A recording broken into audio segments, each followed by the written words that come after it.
Good afternoon guys. Linis ng paa, pedicure. Ay, may okasyon guys, kasal. Ano lang.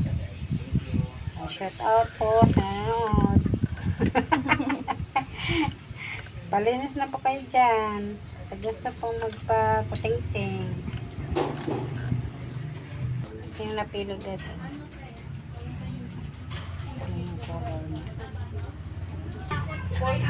Yan yung before, yan yung after guys. Yan, paa, nalinis na isa. Palinis siya guys dahil may okasyon, wedding ng happy na. Then shout out po sa mga.